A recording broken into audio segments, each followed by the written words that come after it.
கிரியாஸின் அதிரடி ஆடி சேல் 70% வரை தள்ளுபடி. கிரியாஸ், இது நம்ம ஃபேமிலி.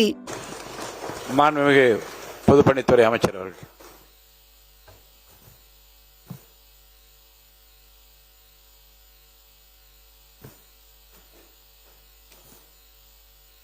பேரவைத் தலைவர் அவர்களே, என்னுடைய முதல் உரை தந்தை பெரியார், பேரறிஞர் அண்ணா, புரட்சியாளர் அம்பேத்கர் அவர்களுடைய வணக்கத்தை தெரிவித்து இந்த தீர்மானத்தை பேச வாய்ப்பு கொடுத்த எங்களுடைய முதலமைச்சர் அவர்களுக்கும் பேரவைத் தலைவர்களுக்கும் வணக்கத்தை தெரிவித்து, ஒரு வரலாற்று சிறப்புமிக்க தீர்மானம். ஏன் இந்த தீர்மானம்? எங்களுடைய முதலமைச்சர், தமிழ்நாட்டுடைய முதலமைச்சர் ஒரு வரலாற்று சிறப்புமிக்க தீர்மானத்தை இந்த அவையில் கொண்டு வந்திருக்கிறார். இந்த தீர்மானத்தின் அடிப்படை மாநிலங்கள் இல்லாத ஒன்றிய அரசு இல்லை. அறிஞர் அண்ணா வலியுறுத்தியதை போல, பாராளுமன்றத்தில் முழங்கியது போல, மாநில சுயாட்சி இல்லாமல் ஒரு இந்தியாவை உருவாக்க முடியாது. மாநிலங்களை தவிர்த்து இந்திய நாட்டுடைய வளர்ச்சியை உருவாக்க முடியாது. அமெரிக்காவின் ஆபிரகாம் லிங்கன் ஜனாதிபதியாக இருந்த பொழுது ஒரு யுத்தத்தை எதிர்கொண்டார். அந்த யுத்தம் வடக்கு தெற்கு என்கின்ற யுத்தம். அதே போல்தான் இன்று வடக்கு தெற்கு என்கின்ற யுத்தத்தில் இன்றைக்கு இந்தியாவும் சரி, நம்மளும் சரி எதிர்நோக்கி இருக்கிறோம். புரட்சியாளர் அம்பேத்கர் உருவாக்கிய அரசியலமைப்பு சமத்துவத்தை வலியுறுத்துகிறது. ஆர்டிகல் 14, எல்லோரும் சமம், எல்லோருக்குமான அரசியல் அதிகாரம் உருவாக்கப்பட வேண்டும். அதில் மாநிலத்துடைய பிரதிநிதித்துவம் மிக முக்கியமானது. நம்மளுடைய பிஜேபி சகோதரர் கேட்டார், ஏன் இந்த அவசரம் என்று. பாராளுமன்றத்தில் பிரதிநிதிகள் இல்லாத பொழுதே தமிழ்நாட்டில் சமூக நீதியின் அடிப்படையில் இடஒதுக்கீடு ஏற்படும் பொழுது தந்தை பெரியாரும் அண்ணாவும் இணைந்து அரசியலமைப்பில் முதல் திருத்தத்தை கொண்டது தமிழ்நாடு. இதுதான் தமிழ்நாட்டுடைய வரலாறு. அதே வழியில் எங்களுடைய முதலமைச்சர் இந்த தீர்மானத்தை தமிழகத்திற்கு மட்டுமல்ல, இந்திய ஒருமைப்பாட்டிற்காக, இன்னைக்கு ஆளக்கூடிய அரசுகள் வரக்கூடிய தேர்தலுக்காக இந்த சட்டங்களை கொண்டு வரலாம் அப்படின்னு ஒரு சிந்தனை உருவாக்கலாம். ஆனால் இந்தியா என்பது பன்முகத்தன்மை கொண்டது. அரசியல் கட்சிகள் மாறலாம், ஆனால் புரட்சியாளர் அம்பேத்கர் உருவாக்கிய அரசியலமைப்பு எப்பொழுதும் நிரந்தரமானது. அந்த அரசியலமைப்பை பாதுகாக்க இந்த தீர்மானம்.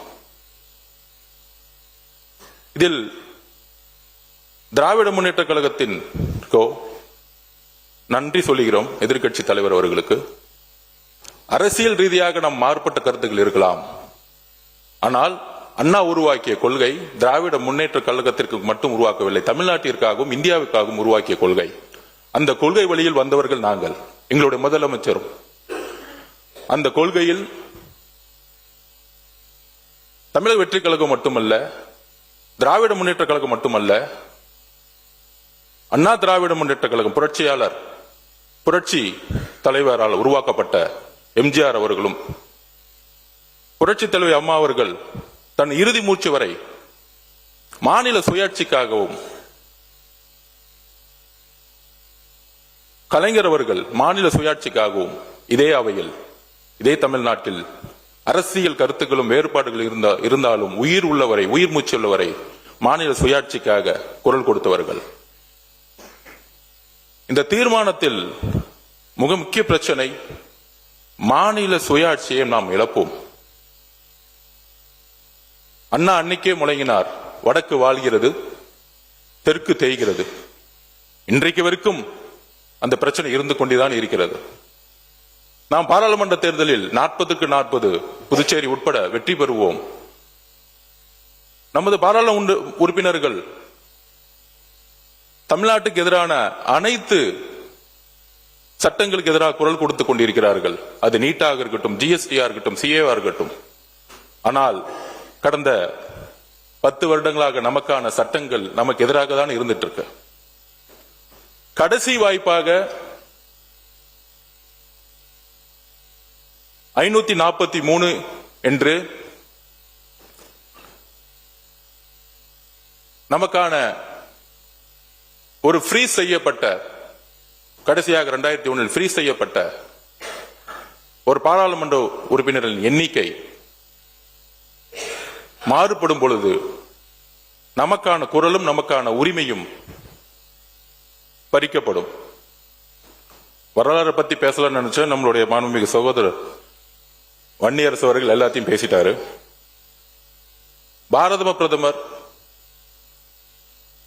திருமதி இந்திரா காந்தி அம்மையார் அவர்கள் மக்கள் தொகையால் கட்டுப்படுத்தக்கூடிய திட்டங்களை கொண்டு வரும் பொழுது, தென் மாநிலங்கள் அதை வளர்ச்சிக்காக அமல்படுத்திய பொழுது,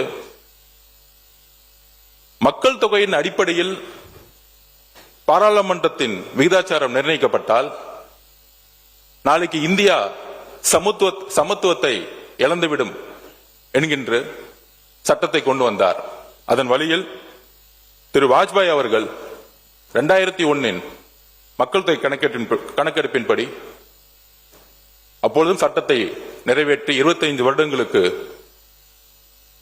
543 என்கின்ற பாராளுமன்ற உறுப்பினர்களுடைய விகிதாச்சாரத்தையும், தமிழ்நாட்டில் 39 என்கின்ற விகிதாச்சாரத்தையும் உறுதிப்படுத்தினார்கள். ஆனால் இன்றைக்கு அரசியல் கருத்துக்கள் நமக்குள் இருந்தாலும், எனக்கு முன்பு பேசிய சட்டமன்ற உறுப்பினர்களுடைய உரையிலிருந்து என்னுடைய விளக்கத்தை நான் தொடர்கிறேன். எனக்கு முன்பு பேசிய சட்டமன்ற உறுப்பினர்கள் வரலாற்றை முன்னாடியே சொல்லிட்டாங்க. அதில் முதலில் பிஜேபியோடைய எம்எல்ஏ அவர்கள் சகோதரர், ஏன் இந்த அவசரம்? உள்ளாட்சி நிர்வாகத்தில், சட்டமன்றத்தில் நிர்வாக ரீதியாக மாற்றப்படும் பொழுது ஏன் பாராளுமன்றத்தில் மாற்றப்பட வேண்டும் என்று கேட்டார். அமெரிக்கா இந்த உலகத்தில் ஜனநாயகத்தில் 2 ஜனநாயகம் மிகப்பெரியது என்று வரலாற்று ஆசிரியர்கள் சொல்வார்கள். ஒன்று அமெரிக்க ஜனநாயகம், மற்றொன்று இந்திய ஜனநாயகம். அமெரிக்க ஜனநாயகத்தை கட்டிக்காத்த திரு ஆப்ரஹாம் லிங்கன் ஆகட்டும், அவருடைய பார்வையிலும் சரி, அமெரிக்காவுடைய வளர்ச்சி, இந்த உலகத்தில் பொருளாதாரத்தில் நம்பர் 1 கண்ட்ரி அமெரிக்கா, அங்கு மக்கள் தொகையின் அடிப்படையில் பாராளுமன்ற உறுப்பினர்களுடைய விகிதாச்சாரத்தை உருவாக்கவில்லை. 20 கோடியிலிருந்து 50 கோடி 60 கோடி ஆனாலும் இன்னைக்கு வரைக்கும் அதே பாராளுமன்ற உறுப்பினர்கள் தான் இருக்கிறாங்க. பாராளுமன்ற உறுப்பினர்களுடைய பணி வேறு, சட்டமன்ற உறுப்பினர்களுடைய பணி வேறு, உள்ளாட்சி பிரதிநிதிகளுடைய பணி வேறு. தேமுதிகவுடைய சகோதரி அவர்களும் இதை குறிப்பிட்டார்கள்.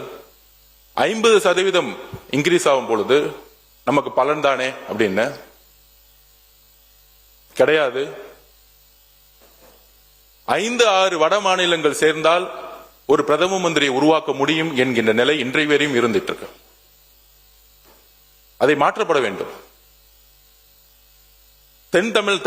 தென்னிந்தியாவிலிருந்து, ஏன் தமிழ்நாட்டிலிருந்து ஒரு பிரதம மந்திரி எதிர்காலத்தில் உருவாக்கப்பட வேண்டும். அதிகாரம் உத்தரப்பிரதேசுக்கோ, பீகாருக்கோ, குஜராத்துக்கோ மட்டுமல்ல.